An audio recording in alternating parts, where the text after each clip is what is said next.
Senhor presidente, hoje foi a primeira mostra do porquê o governo foi e continua sendo contra as investigações dessa CPMI. Porque o ora depoente, Silvinei Vasquez, destruiu qualquer argumentação que o governo tenta ainda, de forma assodada e atropelada, empurrar a goela abaixo de toda a sociedade. E eu quero aqui começar dizendo que nós precisamos relembrar que aprovamos o plano de trabalho da relatora, em que a investigação se dá por ordem cronológica, mas essa ordem cronológica não envolve fatos desde praticamente o nascimento do depoente.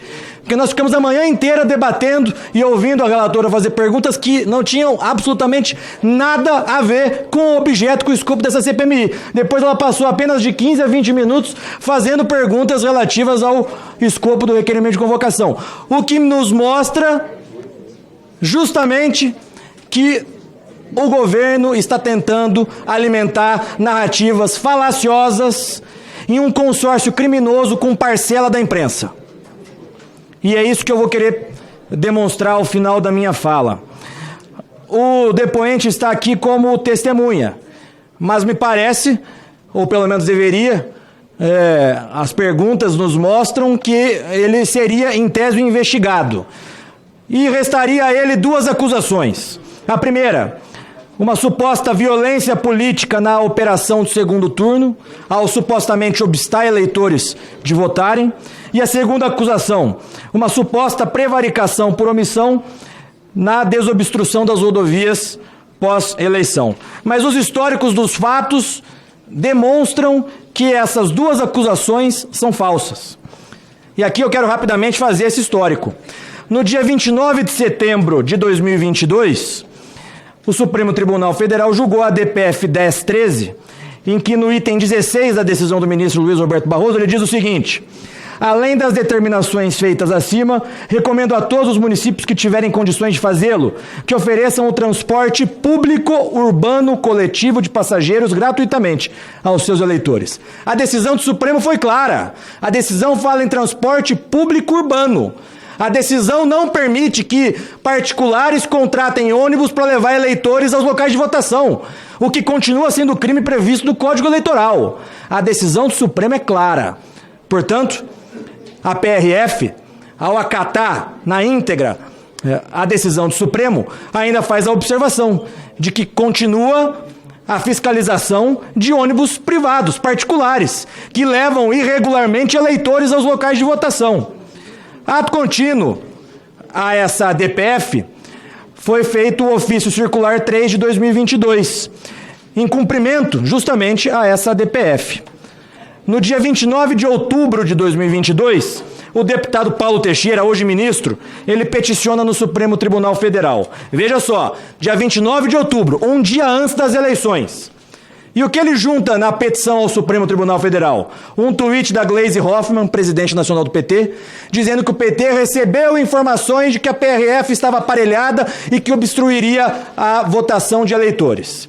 Ele junta também, na petição ao Supremo, links da imprensa. Esse link aqui: PT recebe informação de nova operação da PF contra aliados de Lula. MPF apura indícios de utilização eleitoral da PRF. Tudo decorrente do tweet que a Gleisi Hoffmann havia feito. E junta outros links da imprensa repercutindo esse tweet da Gleisi Hoffmann, mas ele junta também: Supremo Tribunal Federal aponta a parcialidade de Moro e exclui delação de Palocci de ação contra Lula. Está lá, juntada pelo deputado Paulo Teixeira na decisão, na petição ao Superior Tribunal Federal. Tentativa de adiar eleições foi discutida com o ministro da Justiça, disse senador. Moraes rejeita a ação de Bolsonaro sobre rádios. Esses links o atual ministro Paulo Teixeira junta no Supremo Tribunal Federal, fazendo com que, no mesmo dia, às 16 horas e 41 minutos, o ministro Alexandre de Moraes proferisse, então, uma decisão solicitando informações por parte da PF e da PRF. No dia 30 de outubro, o dia do segundo turno, nós temos aqui o ofício circular 14 de 2022, que os deputados que fizeram uso antes de mim parece que não leram esse ofício, ou fingem que não leram.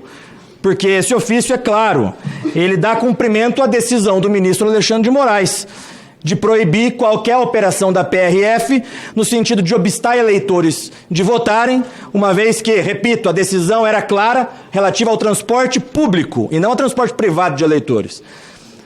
E aqui diz o seguinte: com vistas a estabelecer um fluxo adequado e incontroverso das informações e ações a serem implementadas, determina o fiel cumprimento da aludida decisão. Está aqui.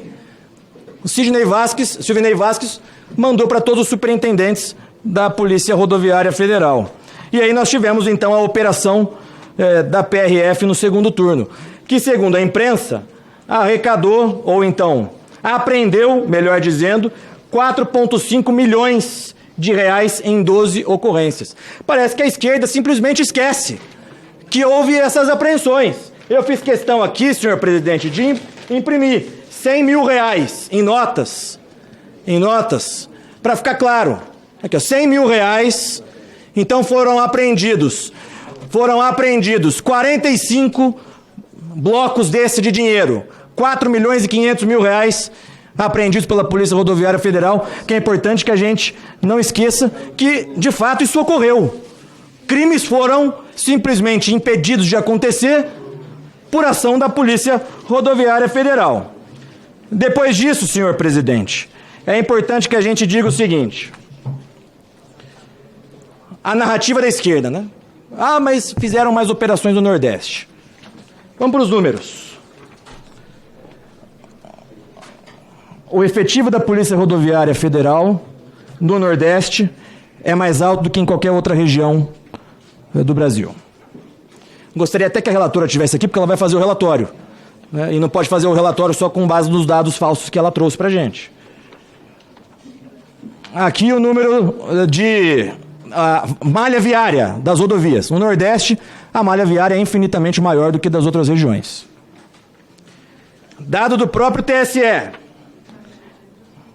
Compra e venda de votos nas eleições de 2014. É antigo, mas é o último dado que nós achamos no site do TSE. Os estados do Nordeste dominam as denúncias de compra de voto. Agora, números mais recentes que nós achamos no site do TSE. A região em que mais tem compra de votos, Nordeste.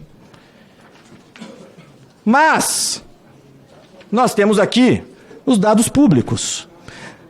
A média de veículos que foram fiscalizados na operação do segundo turno foi a mesma em todas as regiões. A média dos veículos que foram fiscalizados em todas as regiões foi a mesma. Então, mesmo que nós partíssemos da premissa equivocada de que teve mais fiscalização no Nordeste, nós teríamos justificativa mais do que plausível. Mas os números da própria operação, números esses que são públicos, deputada Jandira, eu te forneço uma dessa, não adianta fazer cara feia pro número, porque número é número. O número desmente qualquer narrativa falaciosa a deputada do Jandira governo. foi citada, viu, senhor presidente? Presidente. Deputado, Vossa Excelência tem mais um minuto. Obrigado, presidente. Então, os números desmentem a narrativa falaciosa do governo, dos deputados e senadores governistas, porque nós tivemos o mesmo número médio de veículos fiscalizados em absolutamente todas as regiões do Brasil. Portanto, a primeira suposta acusação, ela é facilmente desmentida. A segunda acusação que restaria ainda é uma suposta prevaricação por omissão na operação de desobstrução das rodovias.